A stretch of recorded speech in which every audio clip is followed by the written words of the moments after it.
changed my working environment. Thank you. Cool. No, thanks, Giselle. Appreciate it. So what we're doing is we're going to go to the Next.js starter. Zesty-io has just github.com/zesty-io/Next.js starter.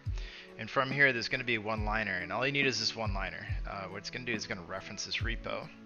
And alongside this, you should be logged into Zesty and have the instance you want to connect to open. So you can see in my screen, I have that open.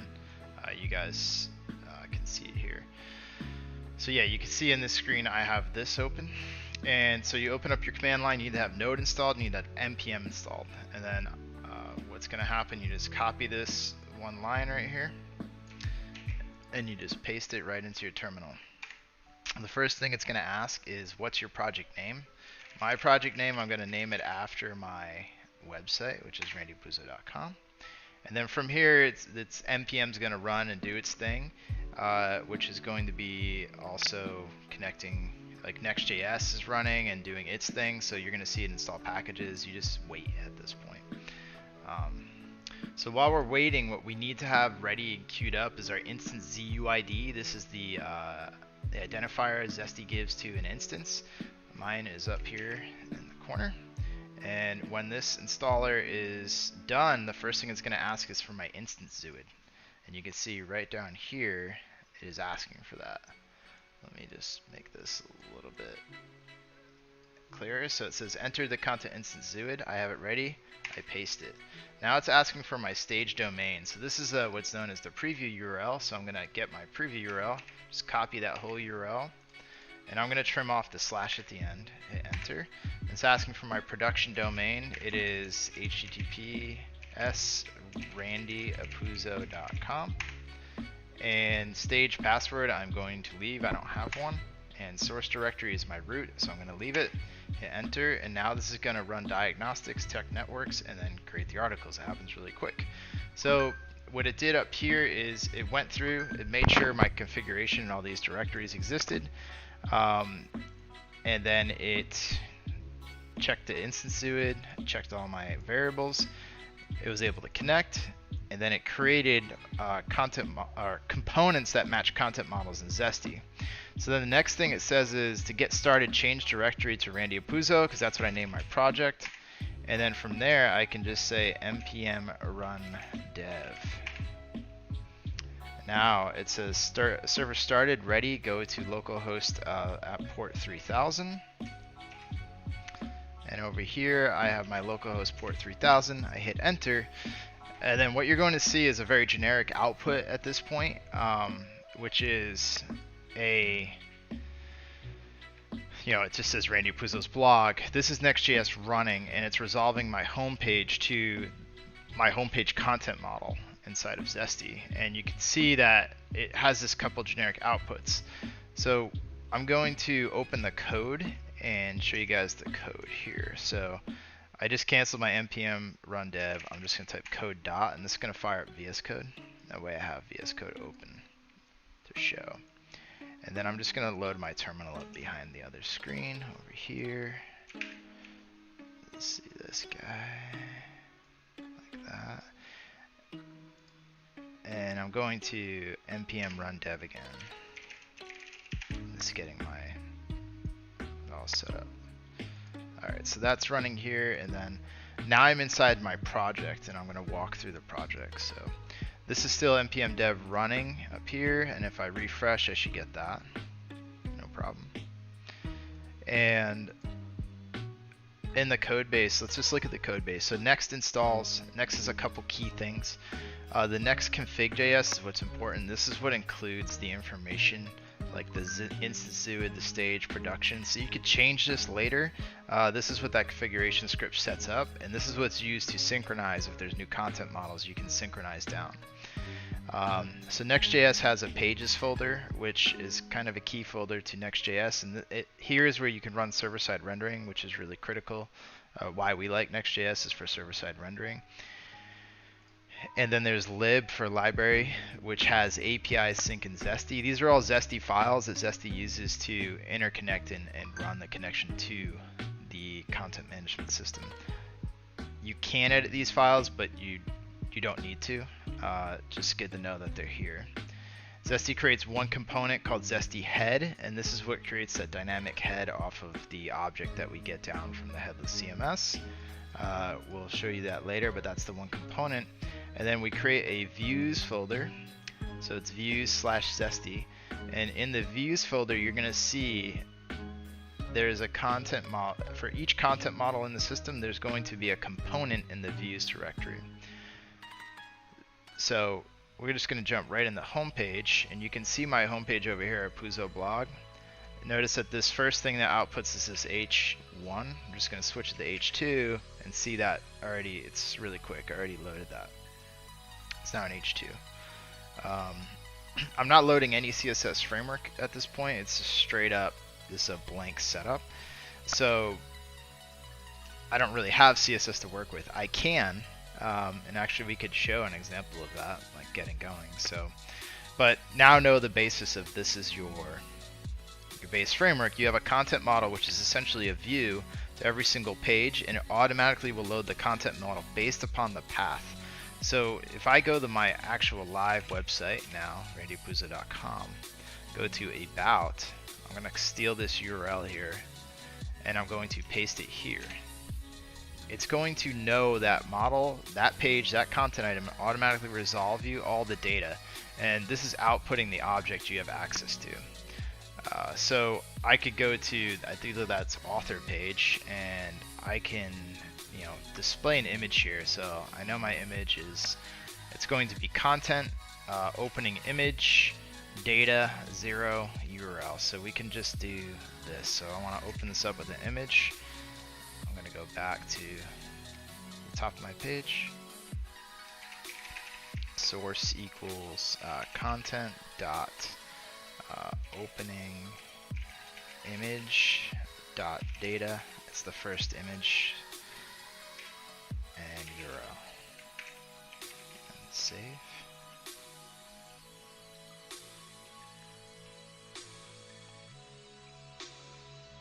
Maybe that did work.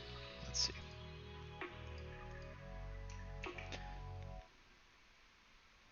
That actually may be, I'm in the wrong model. So this is, and how I can check that is in meta, it's going to output the model name, and you're going to look for model alternate name. Model name is actually author. So I'm editing the wrong component. The component I want is called author.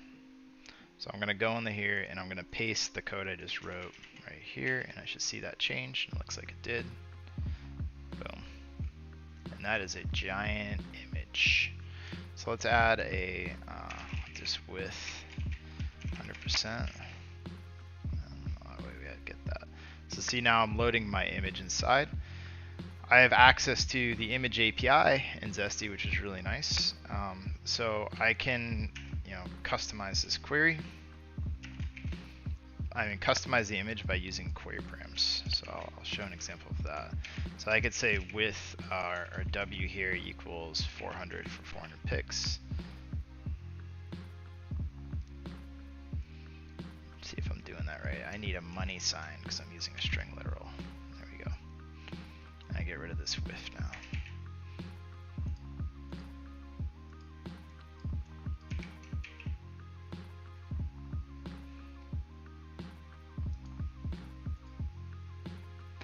That should be working.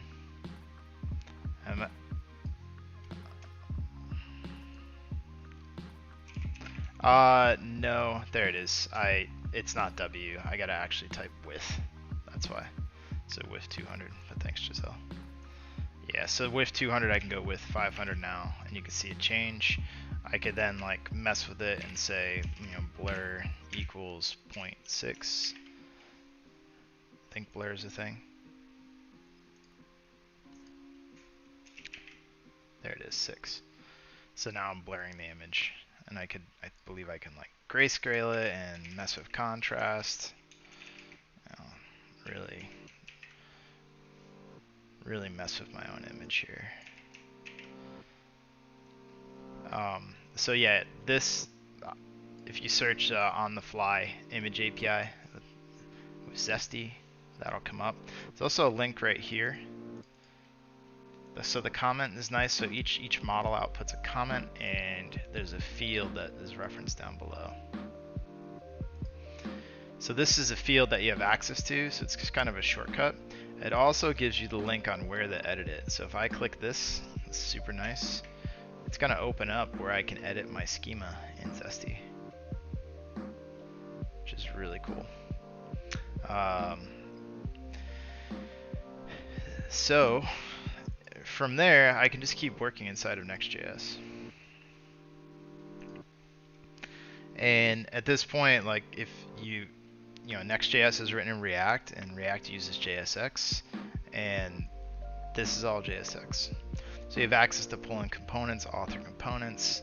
I can start to work with different frameworks. I can use npm install to install a framework. So time-wise, we still have, I mean, I started this late, and all this is now set up in under 10 minutes, which is really cool. So at this point, I could look to install a React framework for using components. Any takers on which one I should use?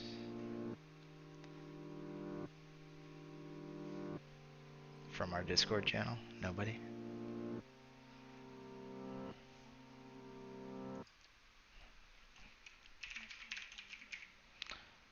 Like between like Bootstrap, Bulma, MUI.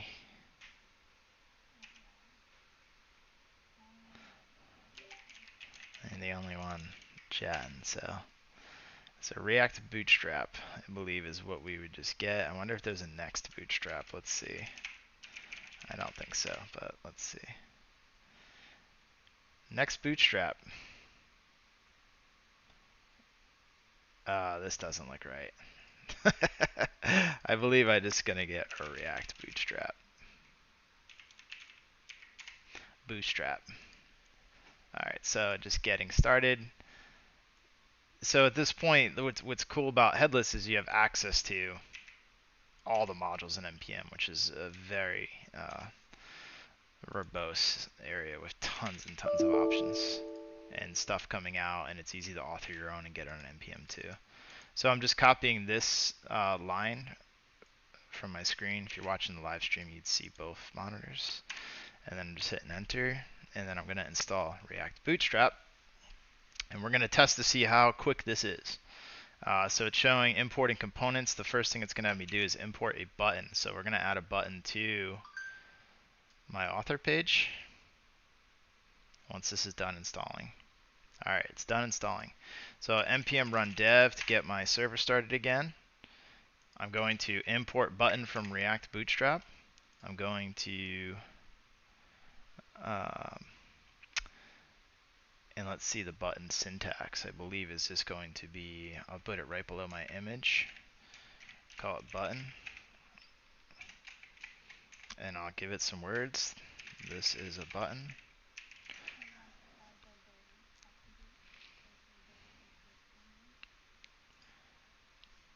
Let's see.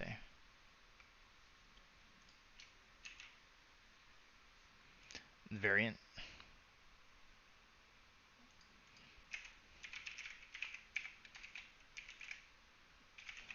And does this button take a value, or do I write in there? There it is. This is a button. Heck yeah. So, and it's not picking up the classes, Giselle, or is that the Bootstrap class? That doesn't look like the Bootstrap class. It's not throwing any errors, so it should be working. Let's see if in the framework there is anything else I need to do. Browser globals. We provide React.js and React bundles of all components exported. These bundles are available on package as well as in the npm package. So I guess what it's saying is that I need to include these in my head. So I'm going to copy this and go into pages and document, and I'm going to paste these here. And it's upset. Oh, it's just saying I have an invalid, I mean cross origin, maybe. Will this make you happy?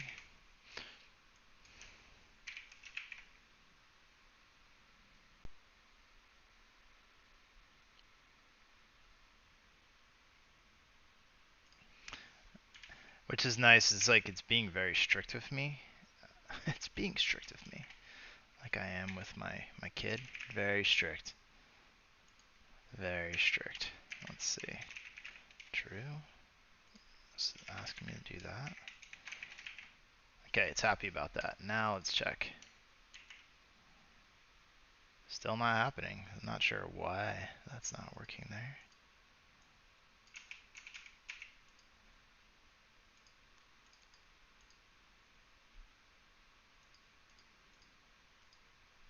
Bootstrap min. I guess I don't need this React thing.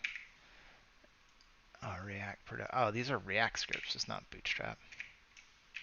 It's just the JavaScript for Bootstrap.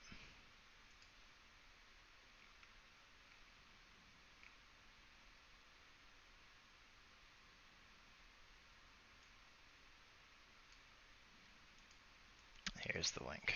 It's kind of a strange setup for Bootstrap, but I guess that's how it goes.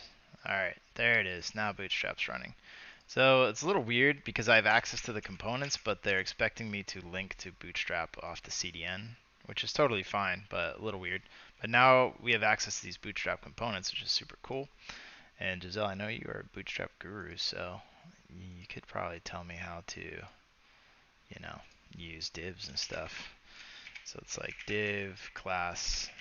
Is Bootstrap, is it columns or what is it? I know there's a container, right?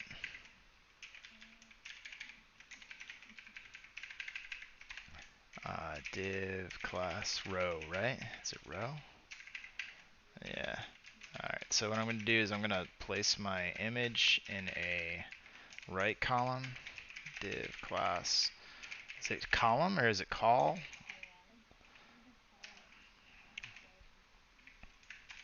Oh, there is. Oh, cool. Well, we're doing it. I guess what's cool is you can do it both ways. So now I have two. What's the column notation? Capital COL? No, for the class name.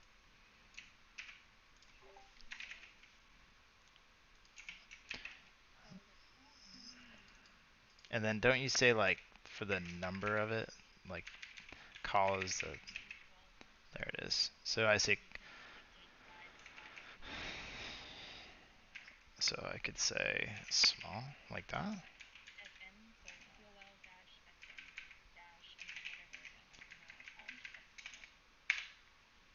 SM3, like SM-3. Call dash LG, and they do. It's an 12 column grid, right? So 9. And then I can now take my image and stretch this out, I imagine. 100%. Alright, cool. And I'm within a container, so there you go.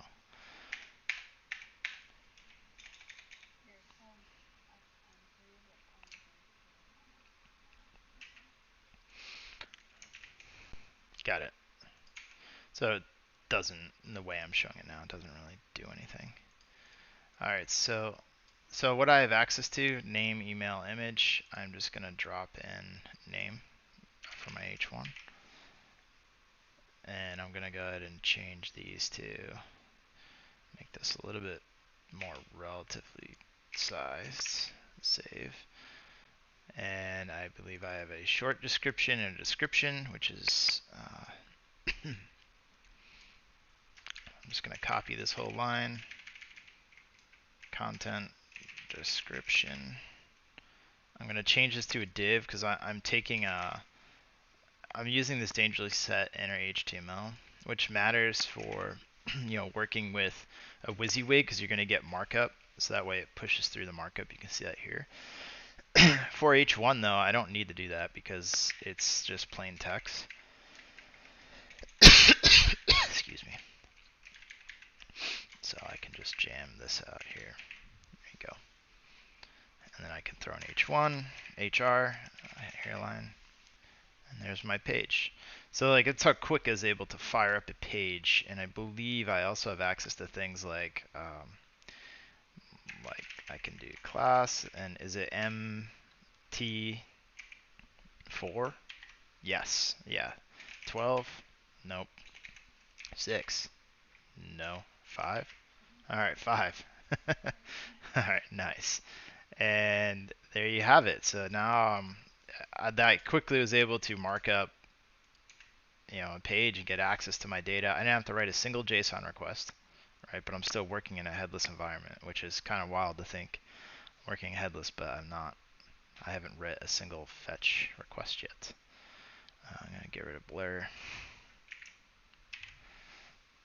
So here's my page in Next.js, and it's that easy across the whole entire, any of these models. And I'm using Bootstrap. And I think the hardest thing was installing Bootstrap. so, so that's it. Is you guys have any questions or want me to try anything out? Go for it.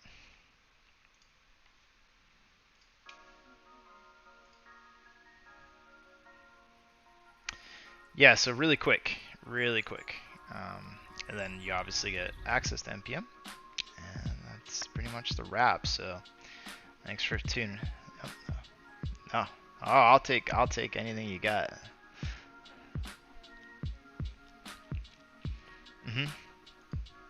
Yeah, great question. All right, so I'm gonna go into let's see over here. I'm in Zesty. If you're watching the stream, you'll see it top right. I have Zesty loaded. I'm gonna create a new model, and I'm going to.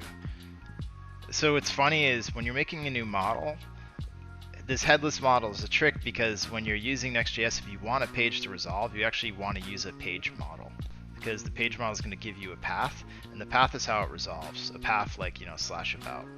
So I'm going to make a multi-page model called I don't know, my favorite books. And I will parent it to authors because that's probably where it should be. Should this model be listed? Yes. So create model. I'm going to create an item, a field for it called book title.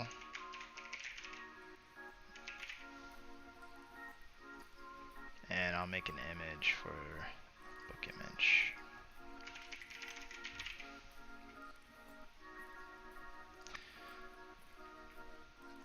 And a WYSIWYG for description. Okay, so now I have a book model, and I'm gonna go populate it with one item before I show you the sync. Well, I guess I could show you the sync now. So what's important to note is that I don't have something representing my favorite books over here as a model. And I edited something in the cloud, and these files are local, right? These are local files inside your project, could be in GitHub. So I need to synchronize that. All I need to do is from my command line, type npm run sync, and it's going to rerun the integration script. It's going to ask me for my stage password. I still don't have one. I'm still using source directory. I probably should ignore these once it's done the first time. Hit enter. It's going to run the same scripts and check everything's good. And it's going to run through and look at all my models, and notice that boom, this one, it created this called my favorite books. So my favorite books is right here, and it just created that model. And if we look over here in VS Code, I should have a new component called my favorite books, which I do. I'm going to type hello world. I don't even have a book yet, so I'm going to create a book item. And what's one of my favorite book is 5,000 Years of Debt. And I don't have a book image, so I'll just select an image from my downtown San Diego. There you go.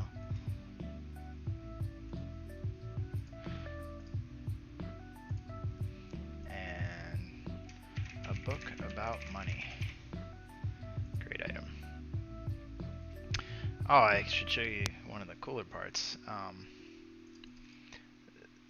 So I want to get the URL of this.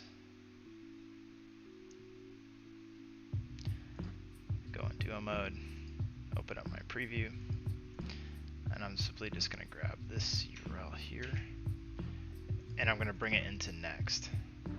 into my local environment, paste that in, hit enter, but I forgot to rerun my next npm, so I need to go npm run dev, and then this will load, and you see that hello world, I just typed that, so it's automatically loading this, my favorite book.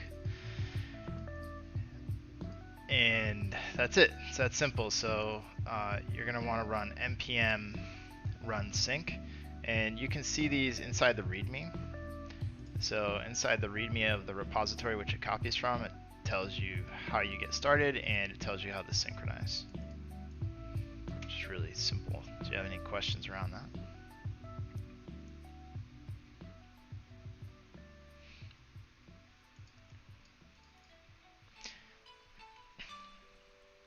All right, any other questions? And then if not, we'll wrap it up.